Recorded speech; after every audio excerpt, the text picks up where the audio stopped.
Alors, bonjour, mesdames et messieurs. J'ai eu l'honneur et le plaisir d'écouter toute la journée. Encore que j'ai parlé dans l'atelier de tantôt, je m'excuse. J'ai pris des notes toute la journée pour essayer de fixer certaines choses. Et maintenant, je dois obtenir mes réactions. Ça me rappelle la courte année où j'ai été professeur au collège Bois de Boulogne, c'est-à-dire le collège Saint-Paul, qui est devenu le cégep Bois de Boulogne. Et le supérieur de la maison, il y avait un supérieur laïque et un supérieur prêtre. J'enseignais la catéchèse au niveau de la versification et de la rhétorique, donc secondaire 3, secondaire 5 à peu près. Et le supérieur avait fait construire un local qui était mi-classe, mi-chapelle.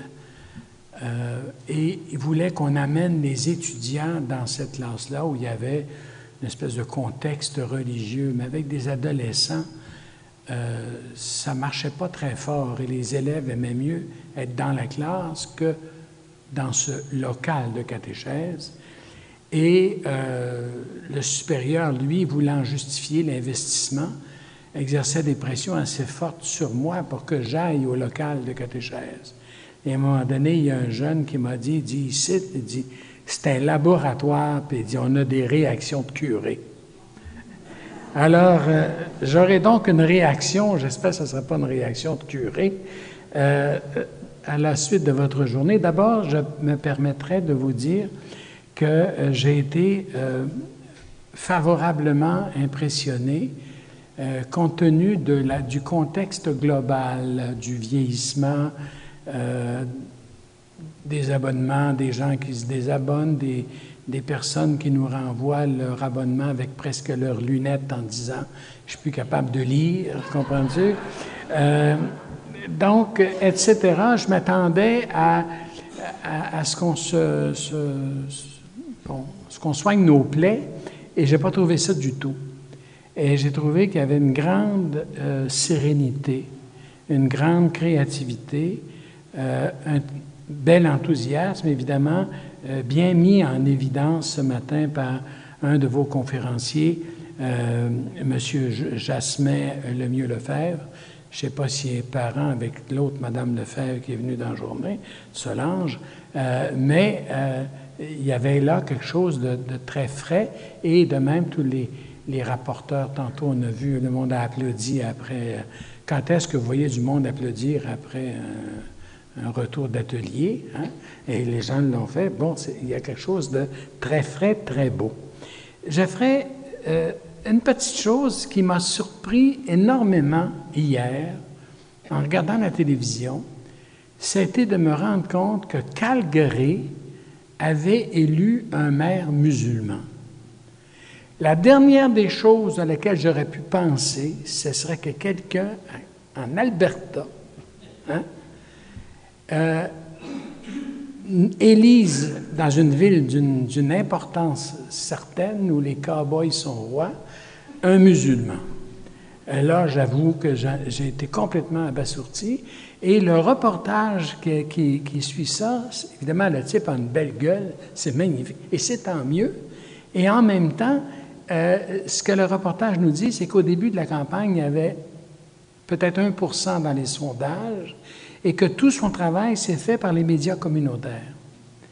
Et que c'est comme ça et qu'il a pu dédramatiser les images et être reconnu comme un leader. Ce qui veut dire que nous ne sommes pas dans des sociétés figées, même si nous marchons dans des images énormément stéréotypées.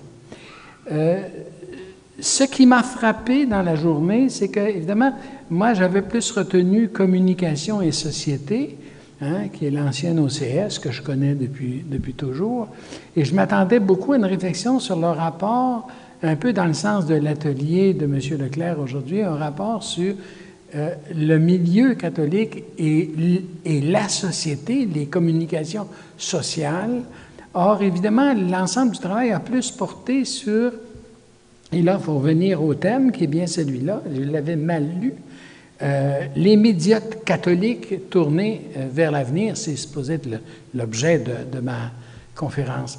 Et ça m'amène à faire une petite distinction que vous connaissez bien. Il y a d'une part les masses médias et il y a d'autre part les groupes médias.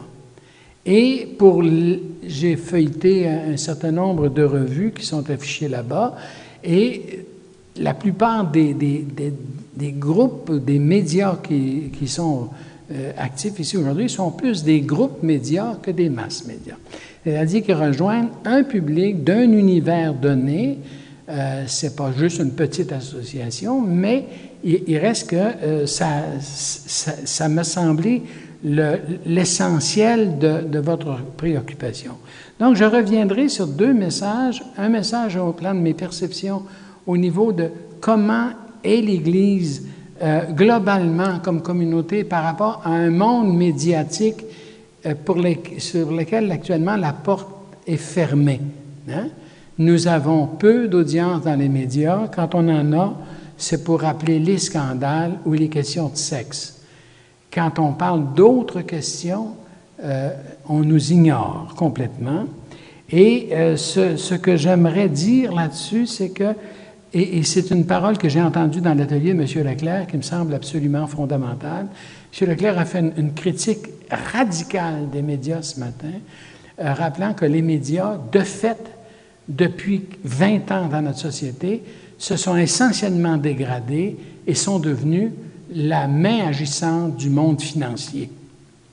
Et que c'est le profit qui a pris tout l'espace et que là, il y a une dégringolade de l'éthique et il y a une dégringolade du service fondamental que doivent représenter les médias, c'est-à-dire non seulement l'information, etc., mais la conscience critique. Et la conscience critique ne s'opère plus, et ça, c'est une valeur fondamentale pour la liberté des gens. Et M. Leclerc a rappelé que c'est le devoir des chrétiens, c'est un de leurs rôles, c'est ce à quoi l'avait formé l'Action catholique et qui demeure toujours une tâche essentielle. Quelle est notre contribution à la liberté et à la capacité de poser des questions dans notre société et de faire voir les enjeux des questions. Il y a des revues qui s'intéressent à ça, bien évidemment. Je suis proche des gens de relations puisque je travaille au Centre Justice et Foi. Revue Présence aussi le fait. On a quelques grandes revues québécoises qui le font, catholiques, mais la présence dans les médias reste toujours problématique. Et ça, là-dessus, ce que je dirais de ça, c'est que moi, je pense que nous sommes dans une image, notre rapport au monde est un rapport qui est encore sclérosé dans les anciennes images, dans les anciens messages, dans une espèce de connaissance compulsive du christianisme qui se ferme là-dessus, et que nous sommes victimes d'une image. Moi, je publie beaucoup de livres. Mes livres sont jamais, vous ne trouvez jamais mes livres chez Renaud-Bré. Parce que quand Renaud-Bré reçoit le stock de Novalis ou de Fides, il le prend et il le met en dessous du comptoir. On ne vend pas un livre catholique à Montréal. Si vous voulez un livre d'André Beauchamp, vous êtes obligé de demander « Auriez-vous un livre d'André Beauchamp? » À Renaud-Bré, on va toujours vous répondre « Non ». Là, vous lui dites « Pourriez-vous fouiller dans les boîtes, s'il vous plaît? » Là, tout à coup, il en trouve. C'est absurde, mais ça fait partie de la coupure de notre monde. Ce que j'ai découvert aujourd'hui, c'est que ce monde-là n'est pas entièrement bloqué. Dans l'atelier, on a fait valoir qu'au plan régional, par exemple, les médias sont très ouverts. On a fait valoir l'arrivée de nouvelles générations de journalistes qui n'ont pas les mêmes enfermements, et qu'il est fondamental là qu'on ne démissionne pas de cette tâche parce qu'il y a une urgence au nom même de l'Évangile et au nom de la liberté des gens.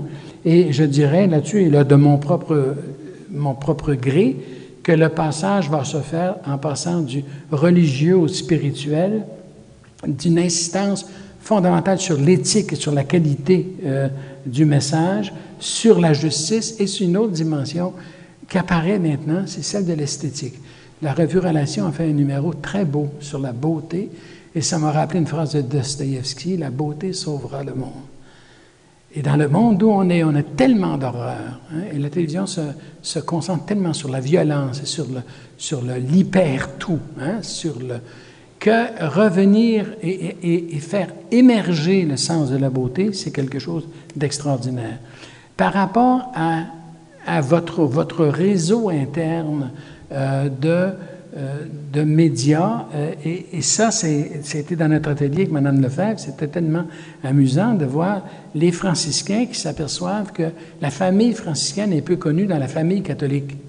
Et ils perçoivent l'Église comme le grand univers, et ils devront sortir de leur petit univers franciscain pour se faire connaître du grand univers catholique. Et ce qui est vrai des franciscains est vrai aussi des oblats, et est vrai aussi des dominicains, etc.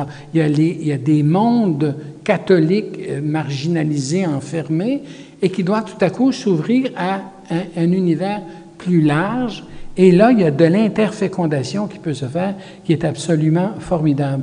Et ça, on s'aperçoit là-dessus que vos réflexions ont avancé énormément. On est très loin des annales d'autrefois.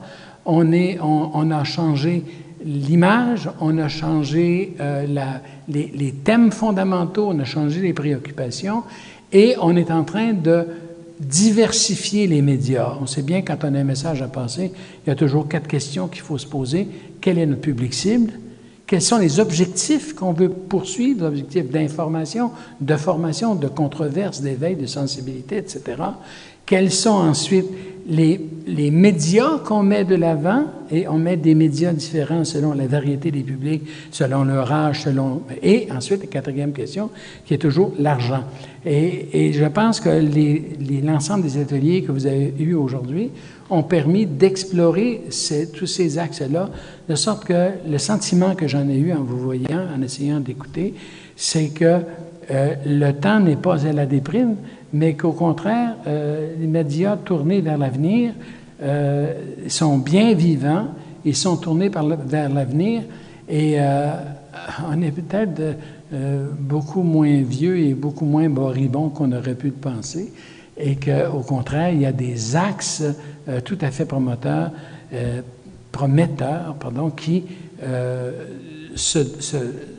peuvent être objets d'espérance, pas juste une espérance eschatologique dans le très long terme, mais aussi objet de militance maintenant et d'engagement maintenant. Alors, j'ai dit. Merci.